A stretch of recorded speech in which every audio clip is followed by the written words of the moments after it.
یہ نہ سمجھنا کہ آفس قبضہ کرنے کے بعد تمہارا گھر قبضہ کرنے آ گیا. نہیں ایسی کوئی بات نہیں ہے. اپنے گھر پہ کیسا قبضہ؟ میرے ساتھ ہے تمہاری قسمت. جو لکھا ہے اچھا لکھا ہوگا. اس سے بابا کی حالت دیکھی نہیں جاتی سیون. تم نے بس کسی نہ کسی طرح عدیل سے سائن کروانے اس پہ. آپ اس کی ٹینشن نہیں لیں، میری بیوی وہ کام بہت اچھے سے کر لے گی. اگر میں نہ رہی تو یاد رکھنا ماں کبھی بھی مرتی نہیں ہے، اپنی اولاد کی دل کی دھڑکن بن جاتی ہے. اسپتال کے اس خاموش کمرے میں جیسے ہی ڈاکٹروں نے وسیم کو یہ خبر سنائی کہ عدیل کو اب ہوش آ گیا تو وسیم کے پیروں تلے جیسے زمین ہی نکل گئی. وسیم اب تک تو یہی سمجھ رہا تھا کہ عدیل کبھی بھی اس بستر سے نہیں اٹھ پائے گا. اس خبر کو سنتے ہی وہ ایک دم بوکھلا سا گیا. اس کے ذہن میں سارے جو منصوبے گھومنے لگے تو سوچنے لگا کہ عدیل کی جائیداد ہڑپنے کے لیے جو میں نے پلان بنایا تھا وہ تو مجھے ختم ہوتا نظر آ رہا ہے.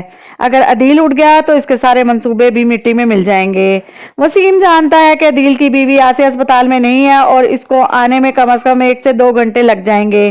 اس نے سوچا کہ یہ وقت اچھا ہے جب وہ عدیل کو ہمیشہ کے لیے خاموش کروا سکتا ہے. ہلکے قدموں سے عدیل کے کمرے میں داخل ہوا. عدیل نے جب اس کو سامنے دیکھا تو اس کے چہرے پر ایک کمزور سی مسکراہٹ آ گئی. عدیل نے بڑی دھیمی آواز میں کہا کہ وسیم تم میرے بہت اچھے دوست اور تم میرے کزن بھی، اور تمہارا بہت شکریہ، تم نے میری بیماری میں میرا بہت ساتھ دیا، میرے گھر کا خیال رکھا، میرے آفس کا اتنا خیال رکھا.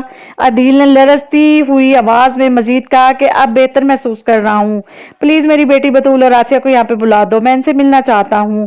وسیم نے کچھ دیر خاموشی سے عدیل کے چہرے کی طرف دیکھا اور اس کی آنکھوں میں ہمدردی نہیں بلکہ ایک خوفناک سی وحشت تھی.